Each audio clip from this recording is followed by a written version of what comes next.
ဆောင်းဦးရာဒီမှာပွင့်တက်တဲ့ဒီခရစ်စမတ်ပန်းလေးအခုအန်ဒီပရဲ့အိမ်မှာပွင့်နေပါတယ်ဒီပန်းလေးက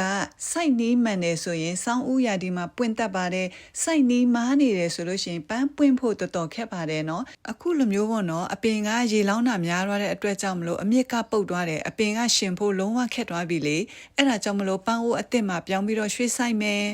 အပင်စိုက်ဖို့အတွက်တရွက်6လေးတွေနဲ့လှုပ်ထားတဲ့မြေဆွေးလေးကိုထည့်မယ်မြေဆွေးတစ်မျိုးတည်းမဟုတ်ဘဲနဲ့မီးသွေးအကြိမ်မုံနဲ့တဲနှုံးမြေကိုရောထည့်လိုက်မယ်မီးသွေးအကြိမ်မုံကမြေထဲကအပုပ်နှံ့တွေကိုစုပ်ယူပေးပြီးတော့အပင်ကိုအေးစေတယ်တဲနှုံးမြေကတော့ရေစီးရေလာကောင်းစေတာပေါ့နော်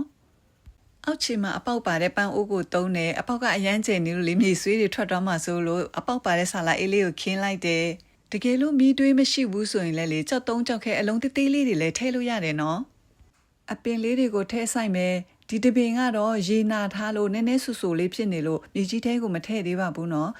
ရေနာထားတဲ့နေရာလေးပြန်ပြီးခြောက်သွားပြီဆိုမှပဲမြေကြီးထဲထည့်ပြီးဆိုင်လိုက်မယ်အပင်လေးတွေကမြေကြီးနဲ့အရန်ထိနေတော့လေရေပြန်ထိလို့ရှိရင်ပုတ်သွားမှာဆိုလို့ရေဆေးထားတဲ့အုံးခွန်လေးနဲ့မြေကြီးနဲ့မထိအောင်လို့ကာကွယ်ထားပေးလိုက်ပါတယ်ရေကိုလည်း3-4ရက်မှတစ်ခါဖြန်းပေးတယ်ရေများရင်အပင်ပုတ်တက်လို့ပါအပင်ကနေအောင်မကြိုက်တာမို့လို့အရေးရှိတဲ့နေရာမှာထားပေးတယ်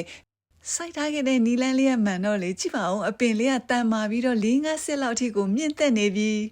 အခုလိုအေးချမ်းတဲ့ဆောင်းရသည်လေးမှာလှပပြီးချစ်စရာအရန်ကောင်းတဲ့ပန်းလေးပွင့်နေတာကိုမြင်ရတော့တကယ်ကိုစိတ်ကြည်နူးမိတယ်